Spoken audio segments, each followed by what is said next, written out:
Hello and welcome back everybody to the Zhenya DLC of Everlasting Summer. So, we're back with this one strange idiot who is abusive, torturous, murderous, but apparently he doesn't like suicide, I don't know. Anyway, I'm really interested what is going on here, because I'm kinda puzzled about all this. Well, anyway, it started to dawn. The fever made its presence known and seemed to get even stronger.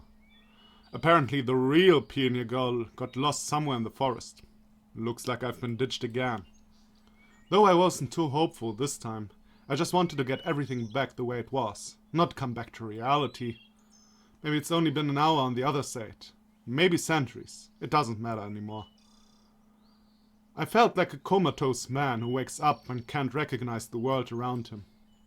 The horizon was burning with a bright scarlet glow, showering the sky with a flaming aurora.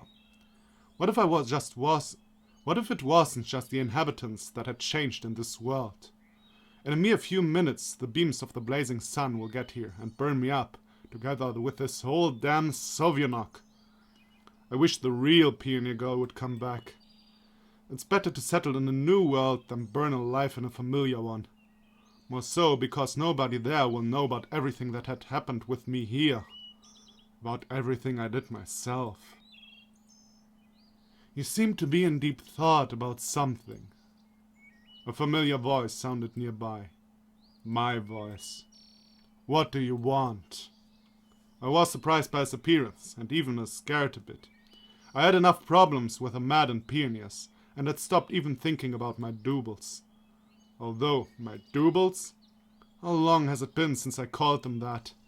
Right, for me there was always me and there were them. We have nothing in common, we are different people, even if we were one at some point. Okay. So does that mean all the Semyons were at one point real? Or that maybe all the Semyons are just one bot that is the only one that knows about the real world. Maybe? I don't know. Maybe you're thinking, when did it all go wrong? Here he was mistaken, I wasn't thinking about that. Tormenting yourself with doubts, asking yourself questions you'll never find answers to. I just want this to be all over, and your presence is hardly helping with that. Everything is long over, if you mean it that way. Oh, really? That's not particularly noticeable. For everyone but you, that day in the bus you made the wrong decision and died. That day in the bus you made the wrong decision and died. In the Julia ending?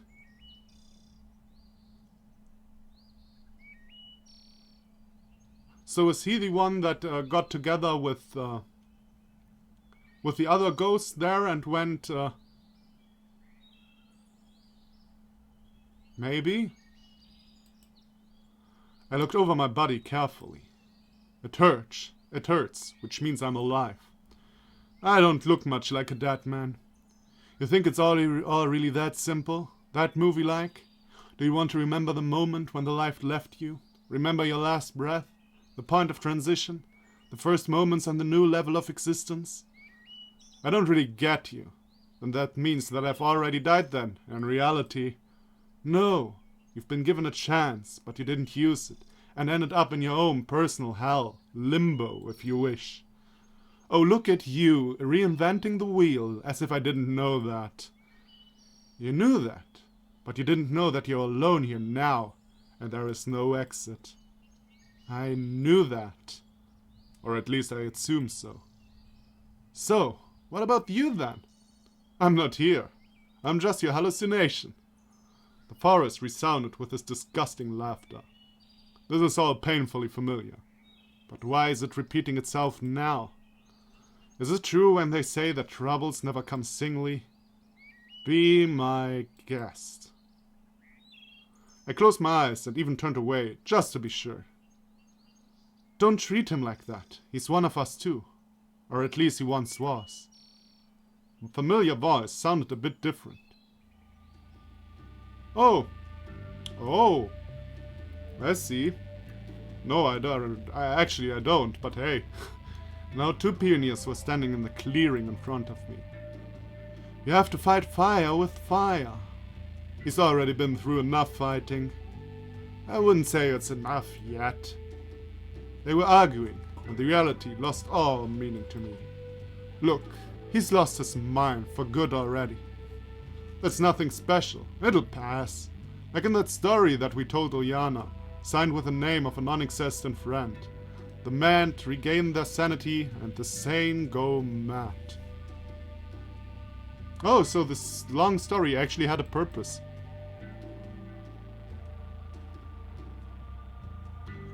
Oh, so is this all like in that story with Uljana?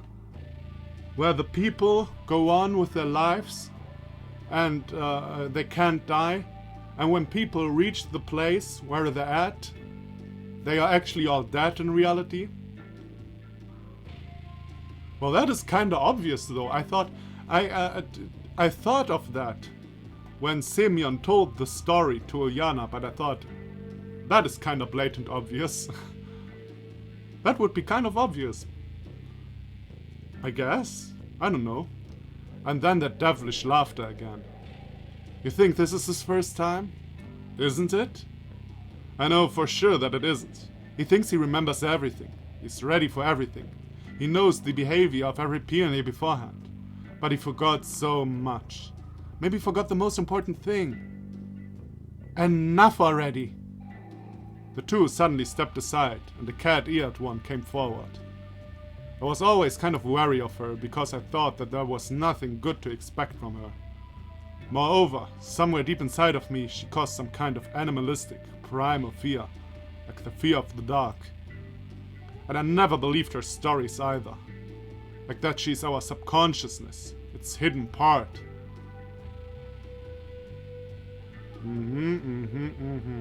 So he can see her, but he never went anywhere with her. Or is what is happening right now what is happening after the Yulia ending? Is this like the Yulia ending? Is this like the... am I getting this late now? Is this what happens after the Yulia ending?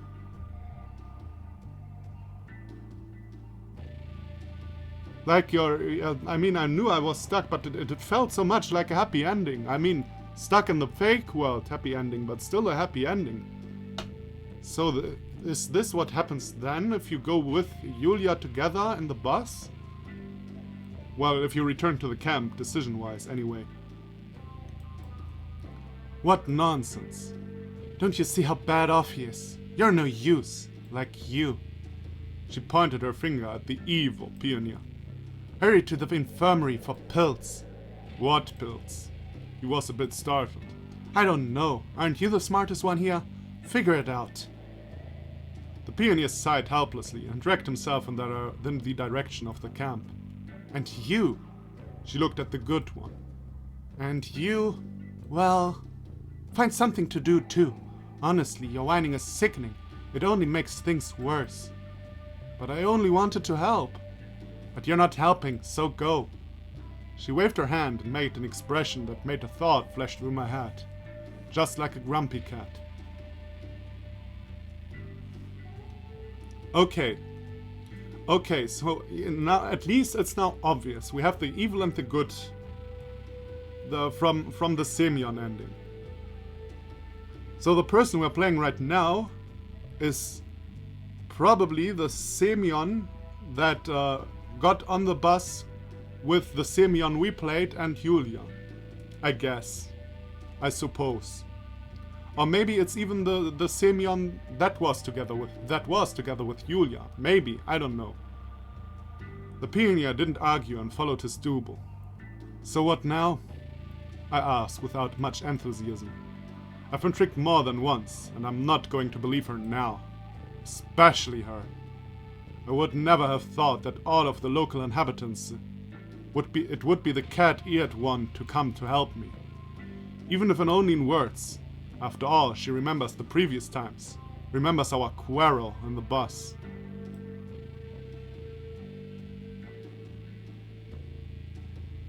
So, he is the Semyon of the Yulia ending. You think you'll be able to make an idiot of me again? Gathering the last bits of strength, I raise myself, my eyes darkening from pain. But where will I go? I should have taken the syringe myself. Why did I even decide that a suicide here is the end? Hey! The Katia at once jumped to my side with one leap and helped me so I wouldn't fall. You really want me to believe you're helping me? And what do you think I'm doing now? After all, I always help you all. Yeah, sure. I sank onto the ground again and let out a heavy sigh. There's really nowhere for me to go in this condition. So, when will your Pyrenees return? Soon, she answered vaguely. Okay, let's sit. Let's wait. I've got nothing to lose anymore.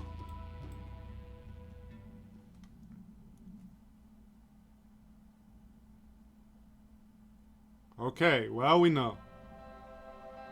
So is this again this is now the marriage part, I guess. The whole camp gathered at the square. Uljana was chasing Electronic in a vain attempt to take away his very crumbled cardboard cosmonaut helmet. The scene of the man's first walk into open space was not without some amusing incidents. Genda's monument served as an improvised rocket for the cybernetics, and Shurik managed to trip and fall from it at the most crucial moment. It's a good thing that the distance to the ground was significantly shorter than the near-Earth orbit, and it met him like in the song, with the grass near home. Stop running, you'll kill yourself for good, Olga was wailing.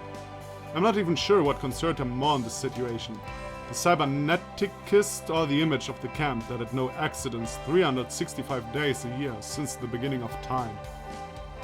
Zhenya was standing near and tugging on my sleeve, but I was too carried away with the spectacle and didn't notice right away. So, what?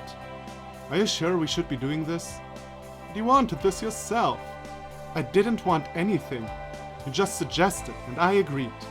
We have discussed this 100 times already, and you know full well that it's not for real.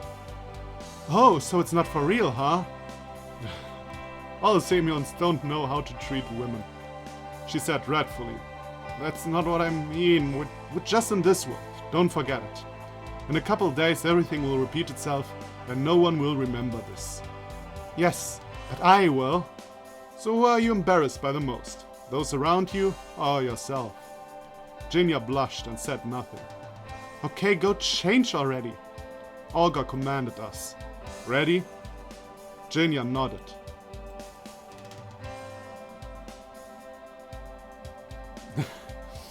Background. And Lena! That is ingenious. But that is, I mean, of course, the background is a little bit drawn more casually, let's put it like this. But it also seems like all this stuff in the DLC was drawn by someone else than before. But Jesus, Lena. 10 minutes later, a strange sight for a regular pioneer camp could be seen at the square. Oh, what am I saying? It was strange even for Sovietnok. And I felt strange too, standing in the middle of a crowd of pioneers, in an old Soviet costume of someone else's back. Not a formal tailcoat, of course, but still better than shorts and a short-sleeved shirt. Whereas Zhenya was apparelled in the hastily cut semblance of a wedding dress. Well, it's actually quite fancy for hastily made, but still. In another situation, I'd say she looks foolish, but not now. Now this dress seemed to be more beautiful than any attire from the pompous fashion shops. So, what scene are you playing now? I forgot. The camp leader whispered into my ear. Olga, what does it matter really? Let's start. Oh, okay. Zhenya was standing as red as a lobster, not knowing where to put her eyes. She seemed now to strongly want to look at me. Everything will be alright, I said quietly. Miku was merely smiling in the crowd of pioneers, as if this was her own wedding. A bit foolishly, maybe, but sincerely. Lena was blushing as usual, but sometimes casting careful glances at us. Ah, I thought she was angry with Zhenya because she took Semyon away. Oh well. At least her sole look was saying that she's been dragged here against her will, and she would have been playing the guitar, or just sleep if only she could. Though Ulyana was clearly thrilled with the whole spectacle. Children don't need much to be happy. As for Slavia, she seemed to be really happy for us, and smiled kindly. Let's get this over with already. Looks like any more, and Zhenya will be embarrassed to death. Okay, we are ready. I nodded to the camp leader. Now I had to say what they usually say at weddings. Of course I didn't know the exact words, and managed to safely forget everything I've prepared beforehand. I promise, I started, my voice shaking. In sickness and oldness. No, that's not how it was. What are you mumbling? We can't hear anything. Ulyana merely shouted. Be quiet, you, or we put you in Zhenya's place. The threat had an immediate effect, and Ulyana fell silent. Well, that is... just a minute ago I could have sworn I was absolutely calm, and now I couldn't say a word. I could only guess what Zhenya was feeling. I gathered my courage. I promised to be with you for better and for worse, for richer and for poorer, in sickness and in health, until death do us apart. The pioneers, joyfully clamoring until now, stopped talking immediately. It got so quiet I could hear my heart beating furiously. Zhenya was still standing, her eyes dropped to the ground. Well, now you! She pumped air into her lungs and pattered. Agreed to marry you, promised to be with you, sickness and for poorer. Here. What? The crowd exploded with laughter. Though for me, Zhenya's words sounded quite serious. And get it over with already. And what about now you can kiss the bride? I asked with a playful tone. Zhenya's eyes sparkled, making it clear that this situation was good enough, even without kisses. I guess she is right, and we'll have time for that anyway. Good job! Thanks everyone! Olga was shouting. Acrually came forward with the camera. He looked as if he would be much happier having a crowbar in his hands instead. A couple of shots to remember. Hell no! Zhenya barked at him. Come on, for the family album! She hesitated a little, but gave the semblance of a smile after all. It all turned out as it should be. Better than it should be. For the first time in all this time, Zhenya looked me right in the eyes, smiled and said, Yeah, I guess.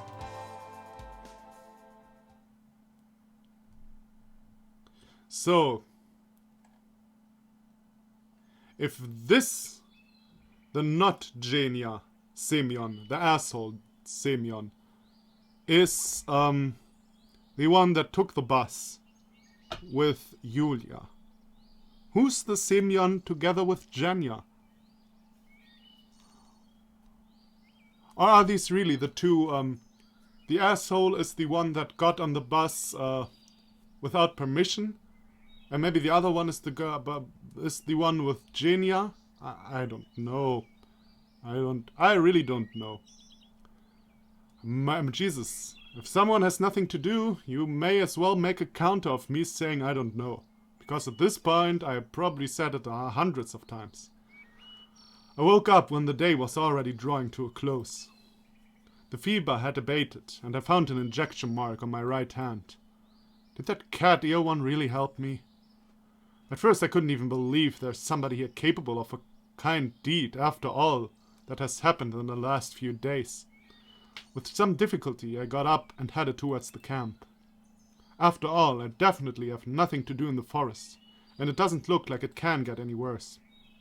Time and again a thought was appearing in my head. I have to endure, I have to live through this week, and then it'll be easier. I will recover physically, and there will even be some... Whoops. Time to recover mentally. Just don't despair. Don't give up. Don't be like him. So I suppose he is... Now I guess he is probably the Zhenya one. I guess. Because they're both in the same situation. Apparently they're trapped. But one made the best out of it, and this one is just going psychomaniac on everybody, you know. I'd rather die than live like that. Pioneers with backpacks, bags, and parcels were scampering back and forth through the square. The camp leader was standing near Genda like a small monument, arms akimbo and shouting formidably. I froze on the spot, not knowing what to expect. This world is in continuous motion. It changes before my very eyes. Just yesterday, they were ready to kill me. And what about today? Hey, Semyon! The camp leader shouted and looked at me intimidatingly. Who, me? Are you addressing me? Why aren't you packed up yet? Packed up? I'm ready to be packed off. Today is the last day of the session. Did you forget again? Packing up. Off you go. I didn't want to argue with her. I just didn't have the strength. And I stopped being surprised a long time ago, so I just flung out. Is it okay that I look like this? And pointed at my torn clothes and all the bruises all over me. What happened to you? Okay, somehow it's strange his world is really falling apart. The camp leader sincerely wondered. Nothing makes sense anymore. Were you running through the forest and fell? What the hell are you talking about? What forest? Why would I even need to run through the forest? Okay, it's not my business. We are leaving in half an hour. If you're late again, you'll stay for another session. She smirked. Stay here for another session.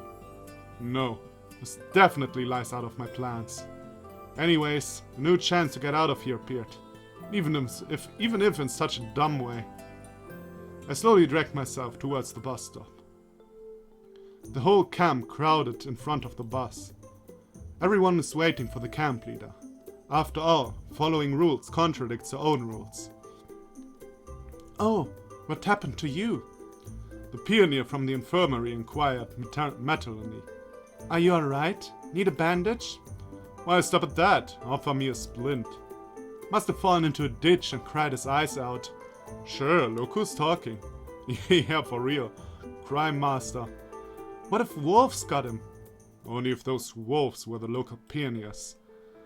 I was just sitting quietly on the roadside, my head lowered onto my hands. I didn't even want to think about what will happen tomorrow, whether I will go into a new loop or it will end once and for all. Or maybe there's something else waiting for me ahead. Something better?